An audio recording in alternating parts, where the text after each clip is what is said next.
How are we looking, Dan? We good? Okay. Good evening, everyone.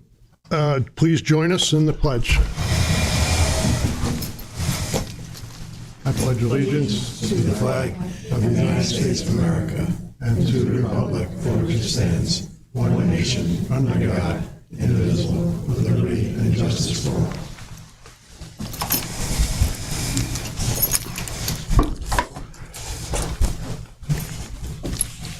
Thank you for coming.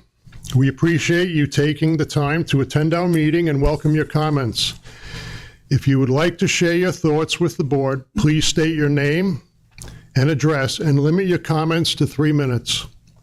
This will keep the comment period to a reasonable length and still allow everyone an opportunity to speak. Please understand we will not respond to your comments or questions at this time, but if you would like a response, please be sure to include your phone number or email address on the sign-in sheet by the door. Please note that public comments on the agenda items will occur during the first comment section, with all other comments occurring during the second comment section. Anyone who wishes to address the board, please step up to the podium and turn on the microphone so we can hear your comments. Please turn cell phones off or to silent, and no texting, please. Thank you.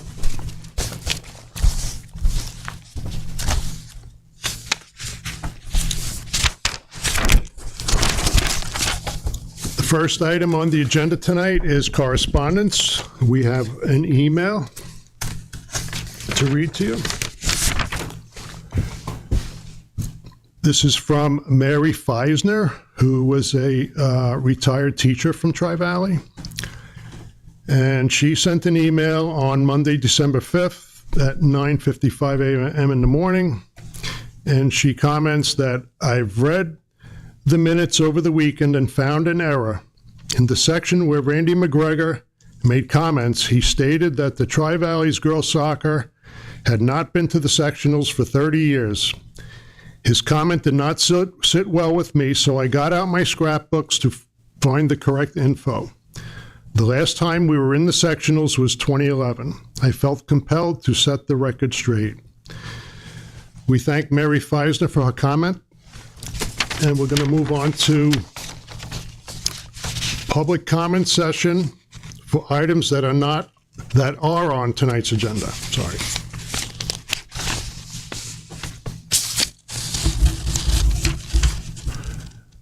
Are you speaking now, Bob, or? No, I haven't looked at the agenda, so. Okay, later on? Okay. Okay. We'll move to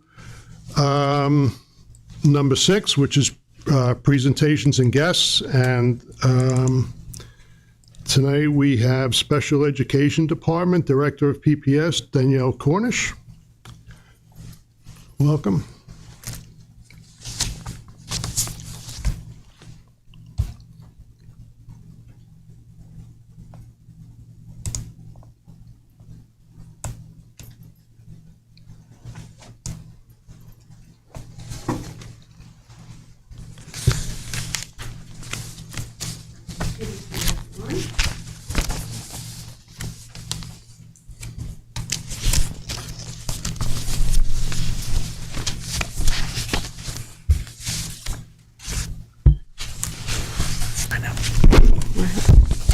Good evening, everyone. Tonight I will be presenting and providing an update on where we are as a department through PPS. So the mission of PPS is to provide high-quality educational programs where all students are empowered to reach their individual potential, respect and value themselves and others, and become lifelong learners. We strive to do this and accomplish this through our pre-referral strategies, intervention enhancements, and services in the least restrictive environment, while meeting state and federal guidelines in a cost-effective manner. Okay, so on the upcoming slides, just so you know, the students that are pictured and featured in the slides are not necessarily students of special needs and or ENL students. They're just random students within the district. I just want to put that out there so that people don't assume that the students are tied to the department.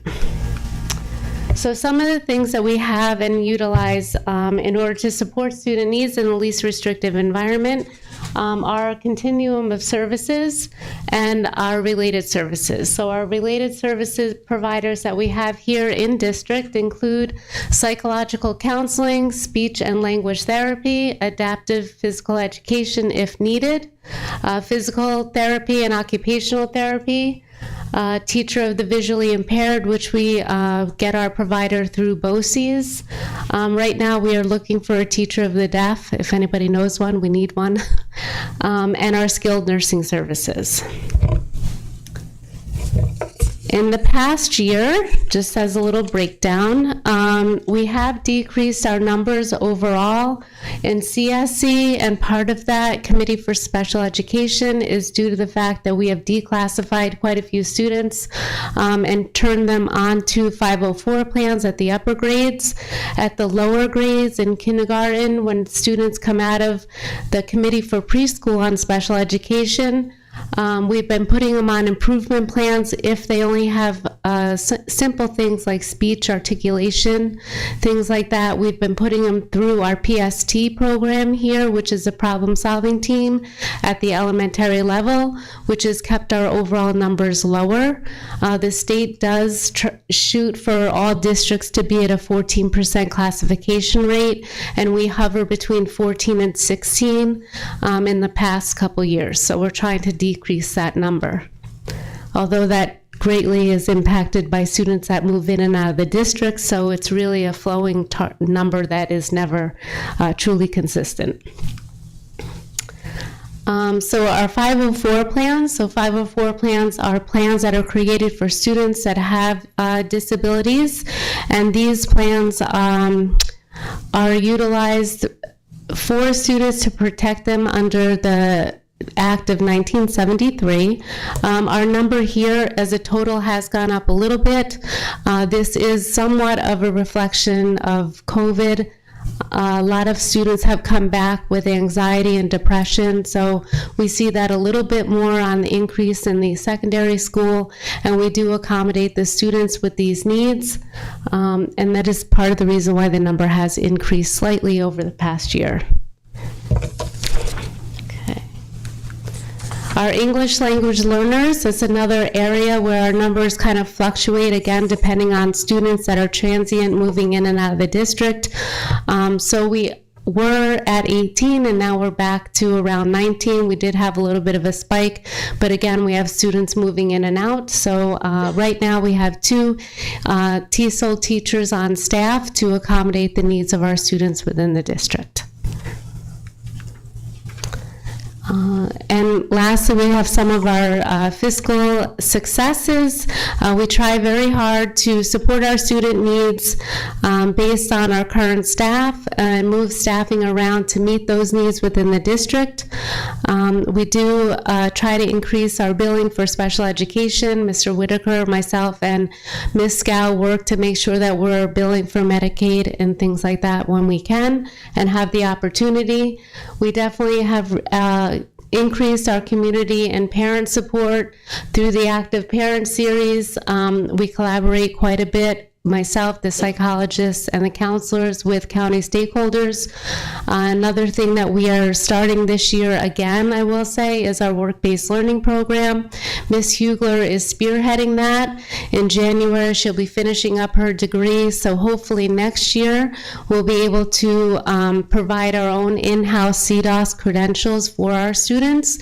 And part of that program is to really engage the students, keep them actively involved in school, and so when they have things like study hall, they can now go and be part of the Barista Bears again, which you do have a little sample of something that the students made for you at your table. Please enjoy it. The students do everything from scratch. They make it, they deliver things. We also have them out on mail routes. They're doing all the in-district mail deliveries. So we try to find jobs within the schools to teach some of the kids functional skills and readiness skills for life. So the students learn simple things like, how to appropriately approach somebody, please and thank you, a lot of skills, soft skills that students need in order to find and keep a job in the outside world, from getting somewhere on time. And also in the Barista Bear Cafe, you'd be amazed, they can actually count back change, which is a skill that's really gone by the wayside, but our students are actually learning how to do that as they wait on different students and staff as they come in for treats. And for our building and teacher support, we are always updating the handbook. The clinical team in the past year has really worked hard on creating our suicide and crisis intervention manual. We do look at it regularly, tweak it as we deal and work with the students through it and the administrative staff. We have implemented components of Ruler this year. We've updated the website, including all the DASA forms and things like that. And lastly, we work with the partnership through Ulster BOCES to provide the teachers some professional development that specifically targets special ed needs. So in looking ahead, like I said before, I'm really looking forward to having Ms. Hugler be able to have the CDOS credential so that we can work with Mr. Pulley in the secondary school and actually be able to issue the CDOS credential to our students. All students will benefit from that because the CDOS really does focus on functional and life skills that kids need just to make it out there and keep and maintain a job so they can be successful when they leave here post-secondary. All right, that's really all I have. Does anybody have any questions, concerns about the numbers? No. All right, well, thank you for your time and enjoy your treat from the Barista Bears. Thank you. Thank you.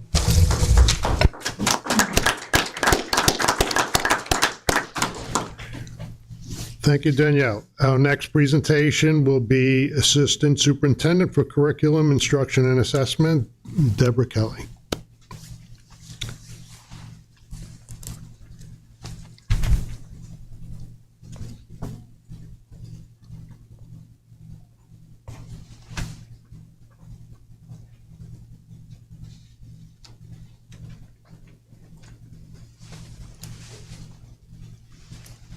Good evening, everyone. I'm here to fill you in on what's happening in the exciting world of curriculum and instruction, and it is exciting. Wait till you hear all the good stuff that's going on. First of all, our most important and ambitious initiative this year is our new literacy program. It's called the American Reading Company, ARC Core, and it's a very good program chosen very carefully by our literacy committee, which we established last year. The literacy committee also worked with one of our consultants, a literacy consultant that we've worked with for a number of years, and she was able to help guide us through the process and also help us with the programs that we were looking at. During the process, we also reached out as we got closer to making a decision to other districts who were implementing it to understand what they had to say about it, opportunities that they had, and some of the challenges that they had, which implementing a new program of this scale is challenging. Our teachers are working very hard at it, putting in a lot of extra time, working to make sure our students are successful.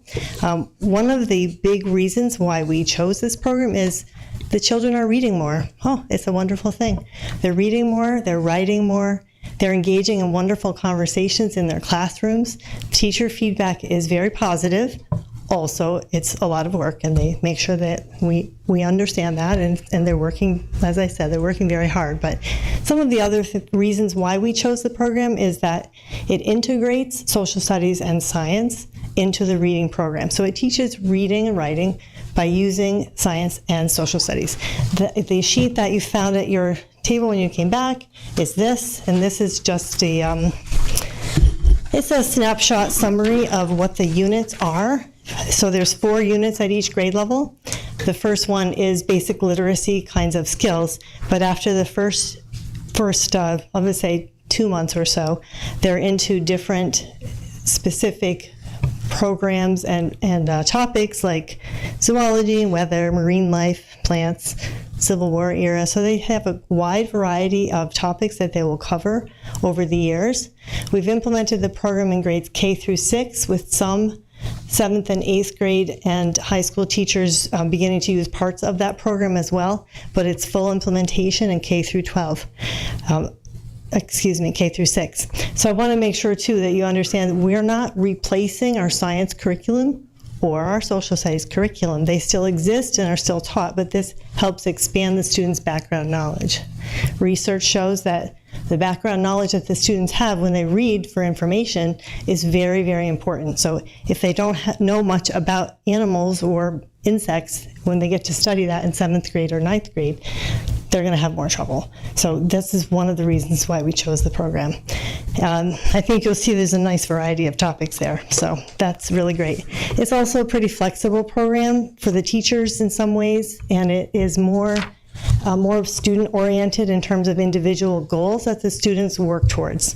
And there's more individual attention to the students' goals and what their needs are. So it's a better program than we've had in the past in that sense. It's just a nice program. They like it. They're excited about it. The students are talking a lot about all these things. So that's great news for us. We also have curriculum initiatives in other grades. So you may know we have new science standards in New York State. Our previous program for science did not align in 6th grade, and they had no plans to align for 6th grade. So we had to find a new program. We have found this program called No Atom, picked out by the science teachers, reviewed by the science teachers, highly rated by other science teachers, which is how we found out about it. It's going very well, and the students are engaged in it, and it's also got the benefit of integrating ELA into science. So the opposite of what we were just talking about. So the students are getting more opportunities to read nonfiction and to write about nonfiction topics. The reason there's a Slinky up there is because the other day when I stopped into class, the kids were on the floor with Slinkies, and they were making waves, and they were talking about force, and they were making it look like a DNA helix and all kinds of great things. They were having fun but learning at the same time. So it is good, and the teachers in 7th and 8th grade have also seen it and are interested in it. They feel that it'll really help the students in terms of working with the nonfiction that they have to work with as they go up in the grade levels. And also our science standards for New York State are they're not grade specific for 6, 7, and 8. They're like, here's your bunch of targets and standards, do them in middle school sometime. So if we go with this kind of program, it will help us to make sure we have vertical alignment. So that's the good news on science. Math, we're in our 2nd year of our new curriculum called Big Ideas. This program was chosen because it's very concept-oriented. It is also consistent for us in grades K through 10, so kindergarten through geometry. And for the younger students, it's so much more appealing. The pages of the books are colorful, pictures, etc. The previous series was the New York State modules, essentially, which were black and white and tiny print. And so we're happy with Big Ideas. 2nd year is always a lot easier. Pre-K, there's a lot going on in pre-K this year as well. You'll see up there we have our enrollment is down from last year. And our funding is associated with the size of the class, so there's that. But the class sizes are smaller, but the students are benefiting a lot from that as well.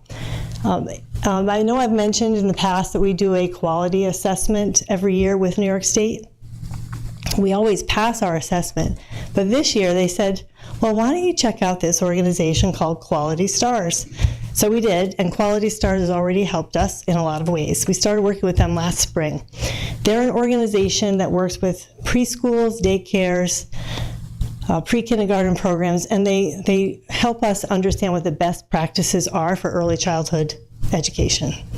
And they've already helped us in one way was definitely helping us figure out better ways to communicate with our parents. So our communication with families has definitely improved. And the biggest thing they probably did for us was help us identify a new curriculum. It's called Creative Curriculum. And so far it is amazing and wonderful. It's much more developmentally appropriate for the students, keeping in mind that the students are 4 years old, but they might be 3 years old when they come in. In fact, we have at least a handful of students who just turned 4. So this is more play-based, it's more developmentally appropriate. The students are having a great time, the teachers are enjoying it. They have a large variety of topics that they cover, but they're integrated topics as well. So instead of teaching math from 10 o'clock, 10:30, they teach math all day long when it comes up. So they're doing a lot of exploration. They've been working on a unit on balls. Now they're going to do trees are next. They have exercise unit. They have recycling unit. They have all kinds of things. Clothing, things that are real to them, and they explore them. So it's very good. So all of that is very exciting. But now we get to the numbers, which are always exciting for a former math teacher. Here we go. So this information here is our 2019 data, how we compared for ELA and math, how we did for ELA and math, and how we compared to the state results, and the 2022. So 2019 was our last sort of normal year. So you'll see with our elementary school, our proficiency rate means that on the New York State test, the 3 through 8 assessments, the students scored a 3 or a 4. So put together a 3 or a 4, we were at 34%. That's not really wonderful, but we have a new reading program, so we're optimistic. We're going to move that up. And in fact, we did move it up from 2019 to 2022. It's 38% now for our ELA proficient students. That's our grades 3 through 6 students. I may have said 3 through 8, but it's called the 3 through 8 assessments, and we'll talk about 7th and 8th grade separately. Also, just bearing in mind as well for this test, we do have some students who refuse to take the test. We have up to about 11% varying grades 3 through 6. It's more in the middle school, grades 7 and 8, but we'll talk about that. And our math you will see had gone down a little bit in terms of proficiency from 2019 to 2022. Math is what we call ruthlessly cumulative. If you don't get the skills, it's very hard to catch up. It's also difficult to pinpoint what it is the student is missing. So again, we have difficulties where we should be higher than that, but we also have more optimism too with our new program with big ideas. So we'll go on to secondary school. Grade 7 and 8. So our ELA there went down a little bit from 2019 to 2022. I'm not sure I can really explain that. That's grade 7 and 8 together. And our math also went down. Math, again, I feel it's very true that it's so cumulative and it's very difficult for 7th and 8th grade math. It's actually pretty tough math these days. But also one thing that you really should know about this particular slide, the 7th and 8th grade, it's really only based on a very small number of students who took the test, because the opt-out refusal rates for that grade level is much higher. It's up to, let's see, I double-checked that number. 32% for 7th grade, 44% for 8th grade. So as the students get a little older, they hear about this option, they take advantage of this option. The math test is offered after the ELA test. So the ELA test, if a student didn't opt out and they hear about it, they might opt out for the math. So the numbers are even higher for the math opt-out.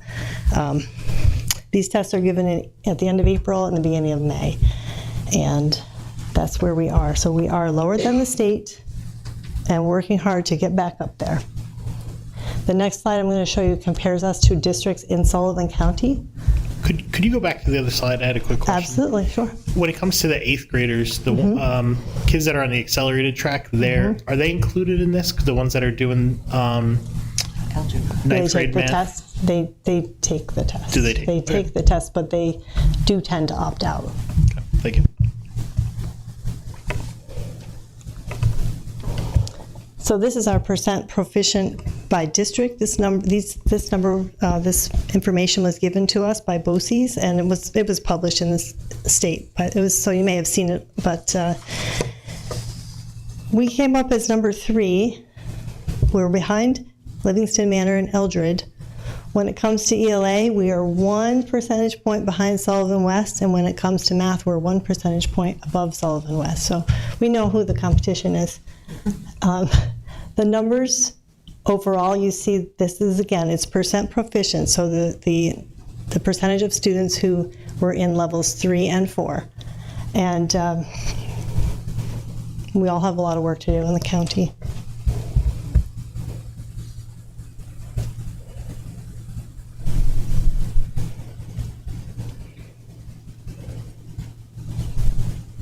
May I move on? Okay. Now we get into some of the fun stuff again. So the grants.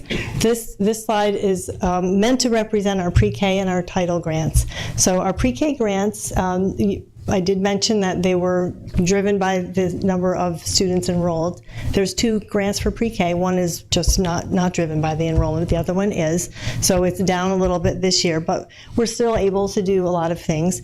And one of the things that I neglected to mention when I was talking about Quality Stars is that they also came in and did an assessment for us, like looked at how we interact with the students and some things about the social emotional for the students, and also offered to buy us stuff.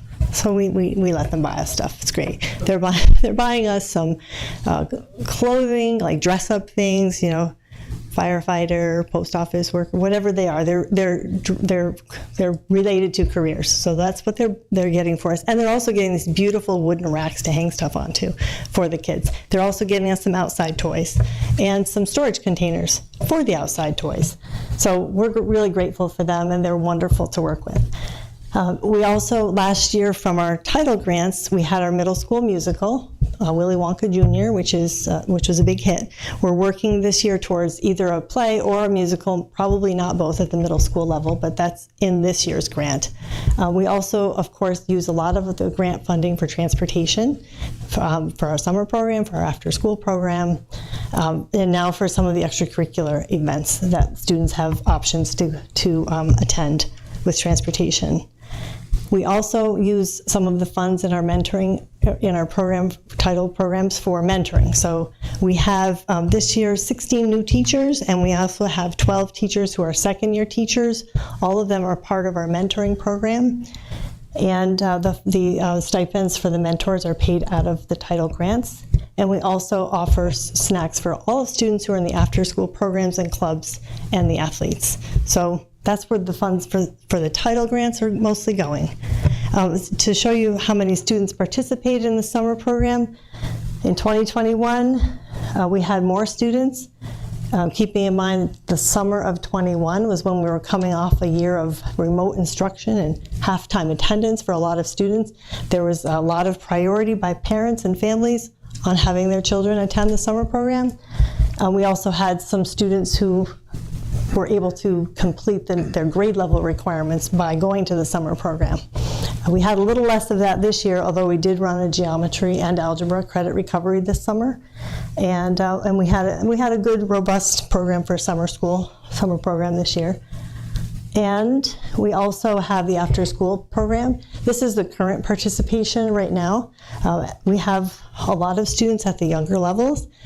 Keeping in mind some of them weren't even in school when the pandemic started, and it shows. So our first and second graders are participating in a big way. Our 7th through 9th grade is going to get started in the next week to 2 weeks, so they will get started too. And maybe next time I see you, we'll upgrade that with more students for the upper grades.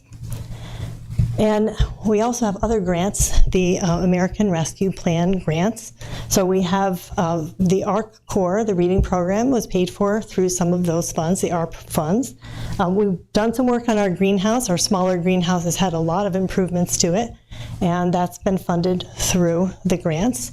There's a lot of things that have been funded through the grants. I don't want to keep you here all night to tell you all about it. I'll just mention the last exciting thing, and that is the Harlem Wizards are coming.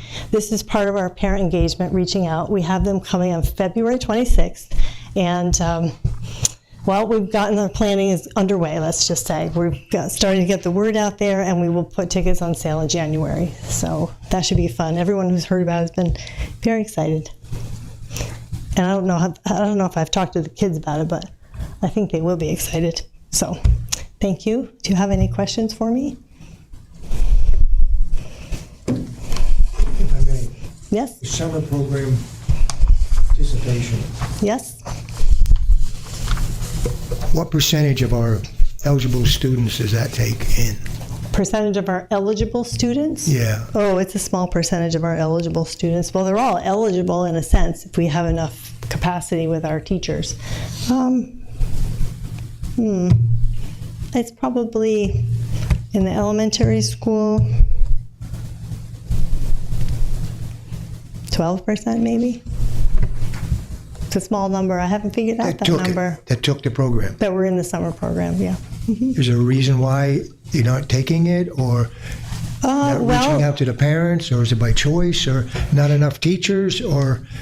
Well, it's a combination of those things. We do have enough teachers. We've had good teacher participation, especially in the last few years. But parents don't necessarily want to send their children. They don't want to be tied down to a schedule. They want their children to go to summer camp. They want to go on vacation. There's really not, we can't make them come, but some of them we might like to make come, but we can't. And so that's really what it is. But we did change our model last year, so 2021 and 2022, to a 3-day program and a longer program. And that seemed to help, like some people who were like, oh, I can't do 4 days, I can't commit to that. Both teachers and students, so I think that went well. But yes, it's a relatively small number. But it's been pretty consistent. It's been the most it's been since I've been here was about 100 students. And I'd say that was probably 2019. We had about 100 students. So that would have been like a quarter of our students. So in the elementary, that is. I had a question regarding transient students. Mrs. Cornish had said, kids come in and out of the district. Yes. Do you have a ballpark percentage of how many kids fall into that category? Either one of you? We've had about 25 new students this year since July, not including our pre-K students. So those are new students, but not necessarily kids. I know there's kids that bounce from here to Fallsburg to Liberty, and it's just kind of go in a circle as family living conditions change. Right. And what came to mind was you talk about these new programs, like the new literacy program. If a kid is in that position, they're already struggling, most likely academically, from what I know. And then they're going into, Tri-Valley has this program for literacy, but Liberty has this. And, are these kids able to adapt to these programs easily? That is one of the things that we considered we considered going with the same program that some of the other districts have gone with. But we determined that we weren't going to base our decision on that. We were basing it on the highest level program that we could find. And in this program, particularly with the reading, the students are tested to find out where they are, and every student is treated individually to bring them up. So even though I'm sure it'll be like different for them, like, oh, I get to go choose a book that I'm interested in. So there's a lot of student choice. They probably wouldn't be used to that, but they would probably get used to it and like it pretty quickly. And one thing about this program too, the state of Connecticut just identified, I think it was 5 programs that all of their districts must go to in 23-24, and this is one of them. So that was a really nice validation for our literacy team to say, oh, yeah, so we made a good decision. So it is difficult for a student who's transitioning, but they do get treated very, very individually, and people are very aware and attentive, and I'm not sure what else that we can do, because we can't really decide based on that, unfortunately. But if you want more information, I do have the mobility report. I could look at it in terms of where the students came from. It doesn't, I'd have to do a little digging, but sure, I could find it if you would like it. Okay. Anything else? Okay, thank you. Thank you. Thank you.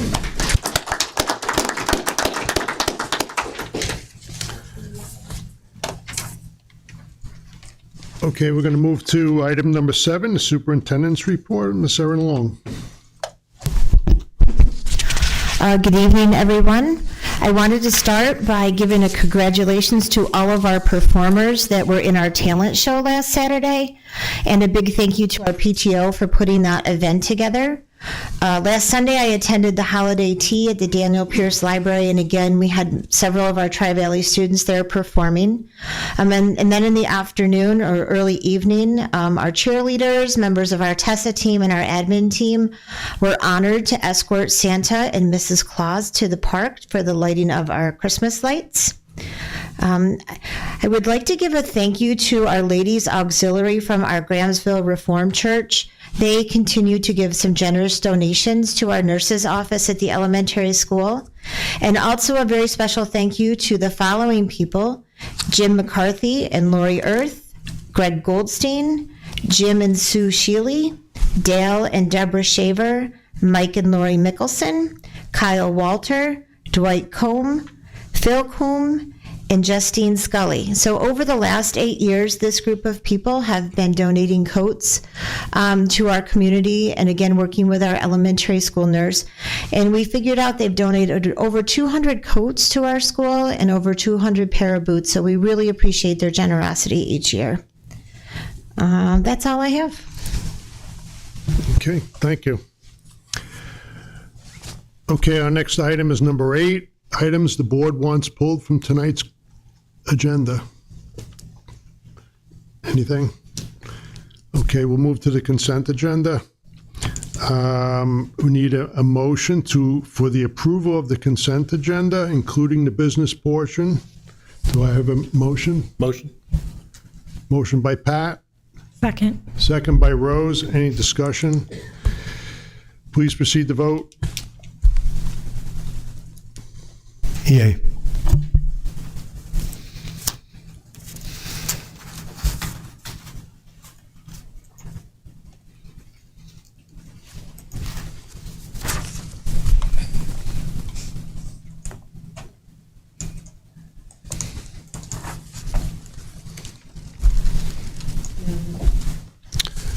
Okay, that is unanimous. Be it resolved, the board approves the consent agenda, including the business portion, items 9A through W. Thank you.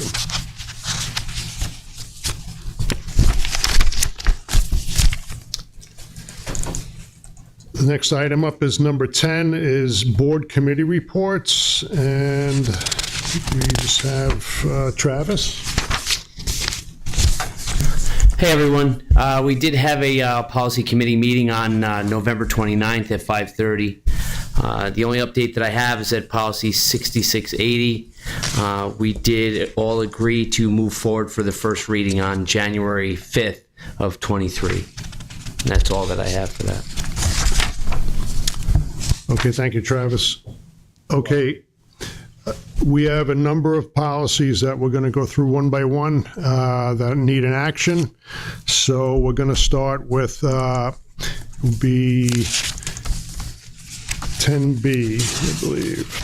10B would be policy 0115, student harassment and bullying prevention and intervention, second reading and adoption. Can I have a motion to approve the policy 0115? Motion. Motion by Pat. Second by Second. Travis. Any discussion? Please proceed to vote. Yay.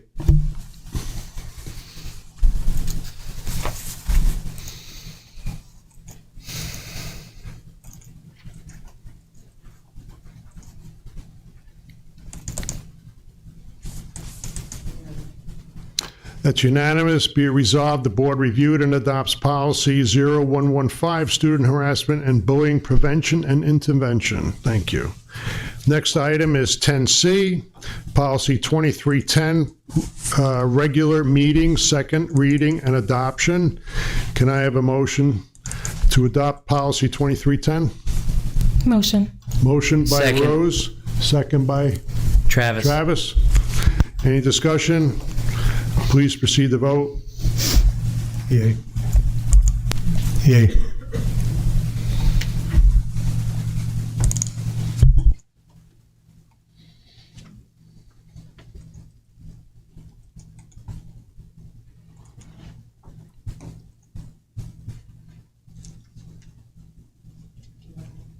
That's unanimous. Be resolved, the board reviewed and adopts policy 2310, regular meetings. Thank you. Next policy is 10D, policy 2340, notice of meeting, second reading and adoption. Can I have a motion to adopt policy 2340? Motion. Motion by Rose, Second. second by Randy. Any discussion? Please proceed to vote. Yay.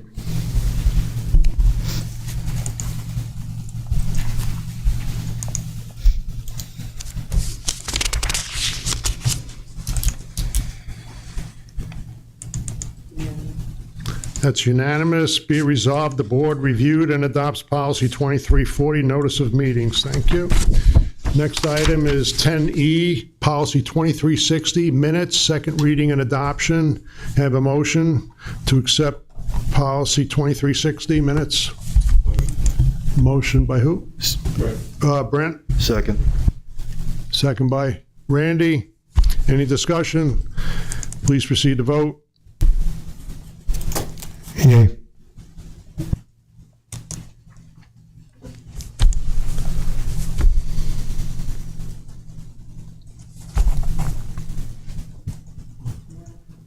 That's unanimous. Be it resolved, the board reviewed and adopts policy 2360, minutes. Thank you. Next is 10F, policy 5225, student personal expression, second reading and adoption. Can I have a motion to accept policy 5225? Motion. Motion by Rose, Second. second by Travis. Any discussion? Please proceed to vote. Yay.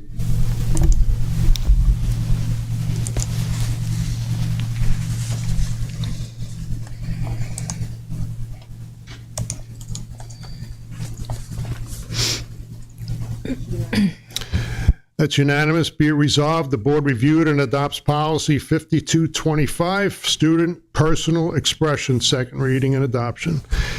Next item is 10G, policy 5300.30, prohibited student conduct, second reading and adoption. Can I have a motion to accept policy 5300.30? Motion. Motion by Randy, Second. second by Rose. Any discussion? Please proceed to vote. Yay.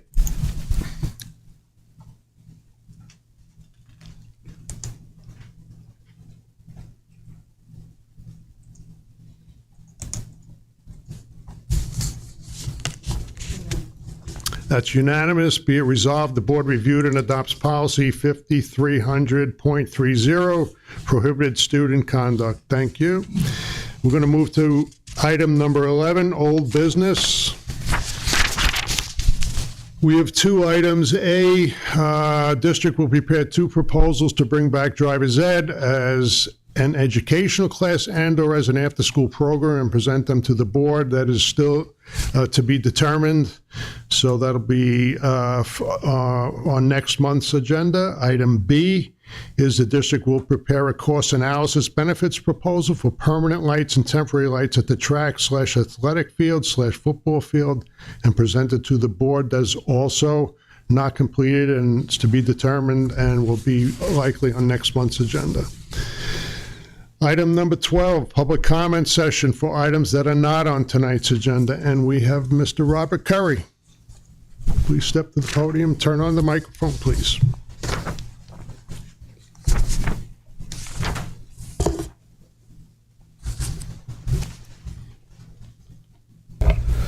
First, I'd like to recognize Danielle. She's got her picture in the paper for hunting deer. I'm glad that we have well-rounded teachers here that have other interests, you know, so that they can come back to school with well-rounded ideas for our kids. The second thing I want to talk about is the talent show that we had. I thought it was really great. My date was 5 years old for that, and she was on the edge of her seat the entire time that we were there. And she didn't even say, I want to go home now. And there was one thing that I did note. That's been the only time that I've been able to hear every word that was said, every song that was sung. And I have to commend the Bucklers. I have to say my grandniece is Christina Buckler, so take this with a grain of salt. But I think they did a really great job with those kids.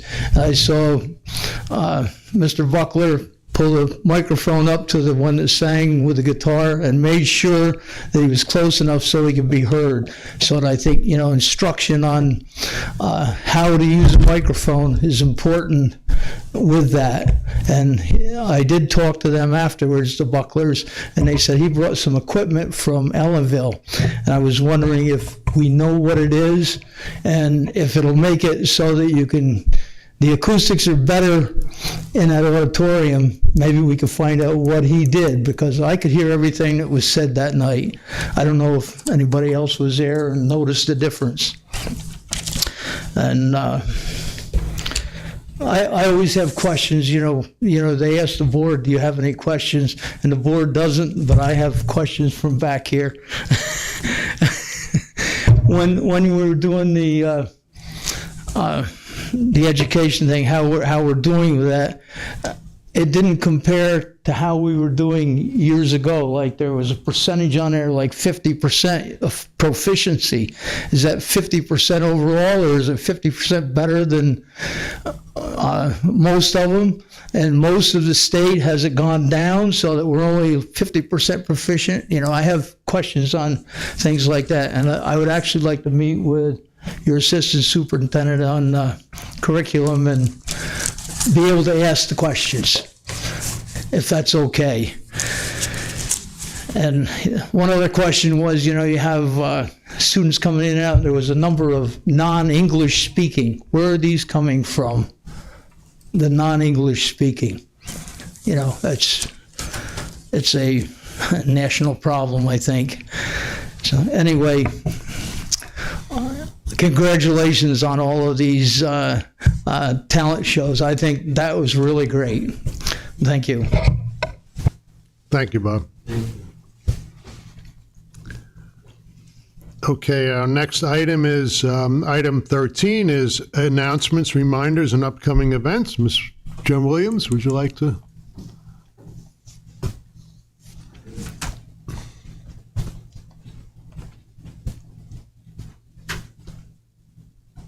Good evening, everyone. A little flashback into what the elementary school has been up to. As we're continuing to have our affiliations with our community organizations, we did have the Prasad Dental come in.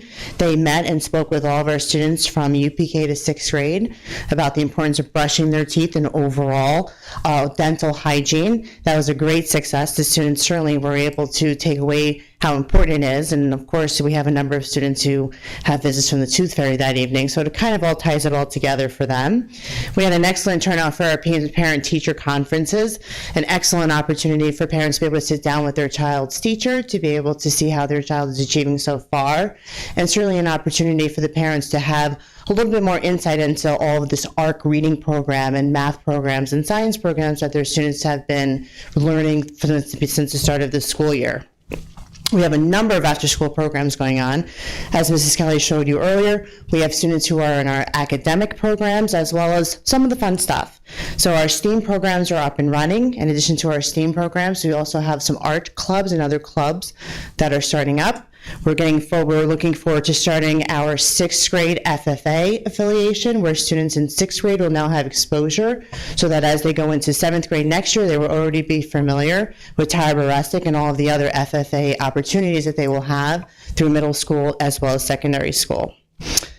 Looking towards next week and upcoming events, we have our sneaker night, our first scheduled sneaker night for students in grades 4 through 6. That will be taking place on Friday, December 16th. We're looking for volunteers. So if there are any volunteers that are willing to come out and hang out with us while the students get to experience their first sneaker night in many years, we look forward to any help that we can get. That will be from 5 to 7 on the 16th. And finally, our winter concert for grades 5 through 8. That will be taking place December 14th at 7 p.m. And we hope to see all of our families come out to celebrate some winter holiday music. Thank you. Thank you, Ms. Williams. Mr. Pulley?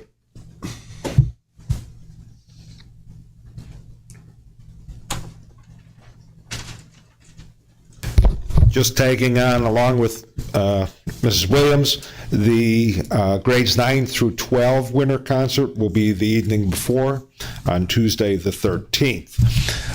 Next Friday, we're moving very quickly in this school year. Next Friday ends the 15-week progress reporting period. So there will be progress reports coming out that following week. I'm very pleased to be able to inform you that we have 53 seniors out of a class of 69 that are going on the senior trip. That is the highest percentage of students that we've had participating since I've been here, and that's great to see. Next Monday, we will have a celebration of excellence, recognizing our great sports victories from this fall, along with other accomplishments with students. And that will also be followed by a student assembly for grades 7 through 12 on texting and driving. We have a husband and wife team who are coming. They're nationally known. They're in our area and offered to come. And just a short story, on her day of graduation with her college degree, her vehicle was struck and her parents died, and she was severely injured as a result of someone who was texting and driving.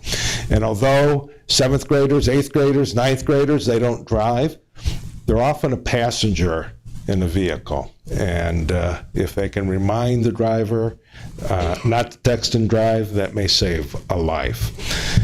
Next Thursday, our civics and social justice class will be spending the day with the Federation for the Homeless, preparing holiday packages and meals for them as well.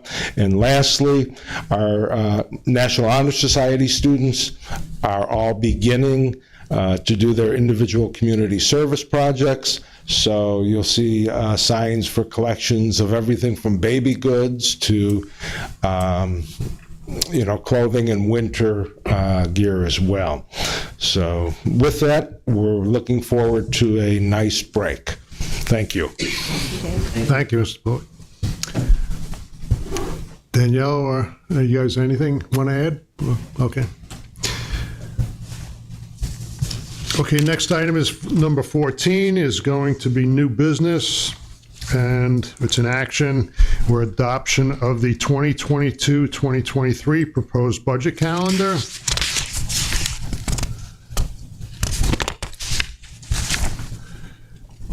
Okay, can I have a motion to adopt the 2022-2023 proposed budget calendar? Second. Who's Pat? Second by George? George made the motion. Oh, George made the motion, Pat second? Okay. Any discussion? Please proceed to vote. Yay.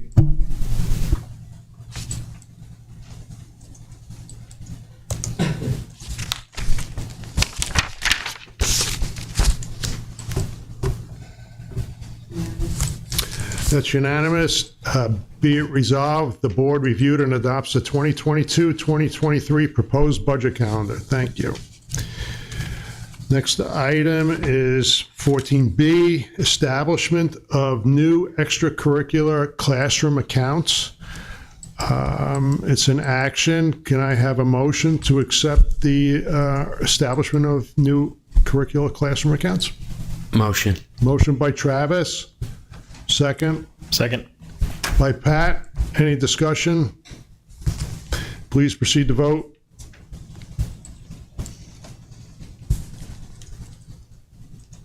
Yay.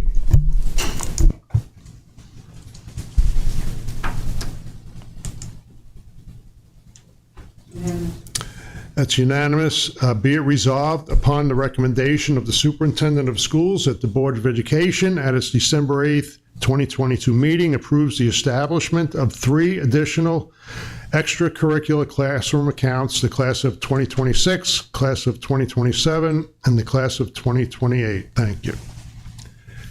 Next item is 14C, Tax Collection Report, Assistant Superintendent for Finance and Human Resources, Mr. Robert Whitaker. Thank you.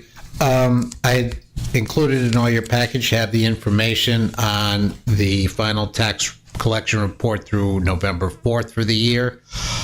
Again, looking at the numbers that are highlighted, we collected 96.92% of our taxes, which dwarfs what any other school district in this area does. Comes from a variety of reasons. This year's the highest since I've been here. Somebody was questioning me earlier why that was. Both Ulster and Sullivan County made their payments on their state lands. The lands that they have are not subject to any penalties. So sometimes they pay us now and sometimes they pay us in April, but this year they both paid us. As you can see, not collected $642,000. For those of you not familiar with that the easy part of my job is guaranteed to get paid. The counties pay us in whole in April, so we have that $600,000 coming then. But again, the taxpayers of our district support our educational programs here in an unbelievable way, and it makes my job a lot easier for cash flow purposes at the start of the year. So, any questions? Okay, thank you. Thank you, Mr. Whitaker.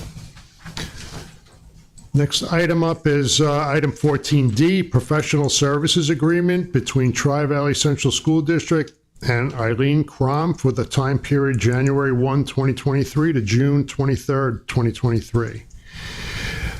Can I have a motion to accept the Professional Services Agreement? Motion? Motion by Pat, Second. second by Rose. Any discussion? Please proceed to vote. Yay.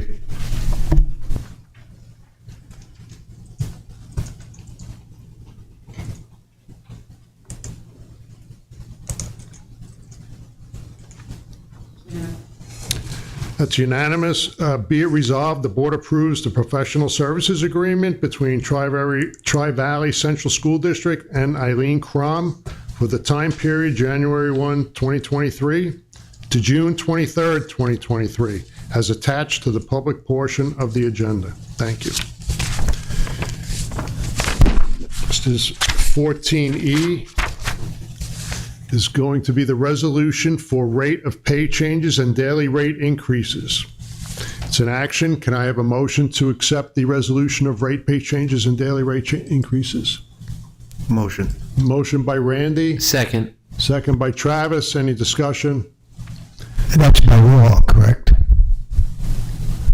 It's to. Yes. New York State minimum wage increase. Right, thank you. Please proceed to vote. Yay.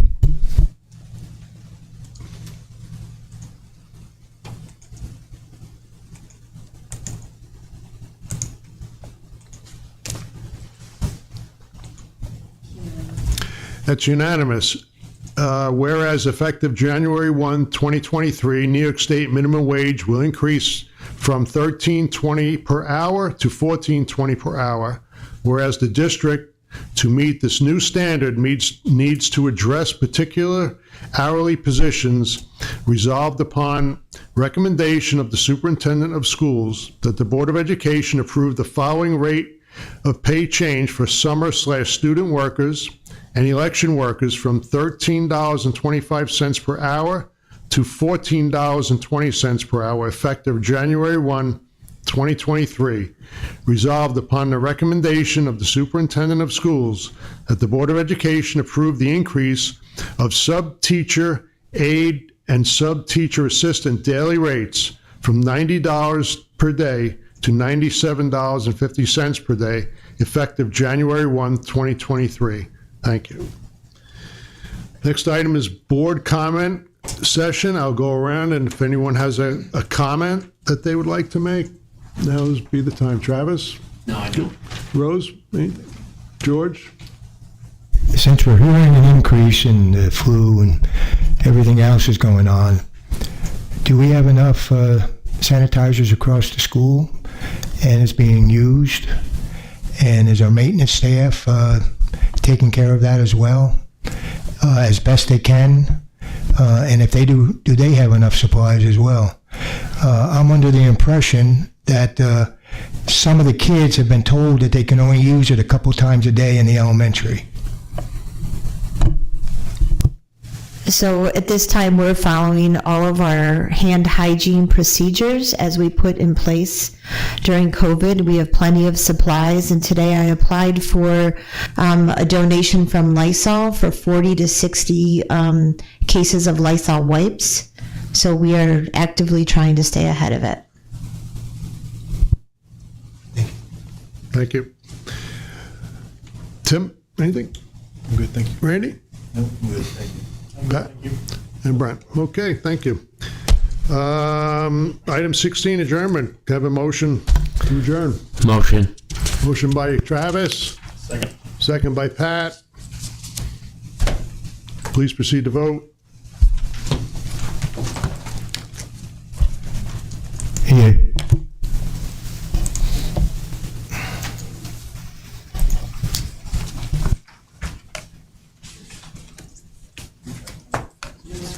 That's unanimous. Thank you. Have a good evening. Enjoy your holiday. We'll see you next year.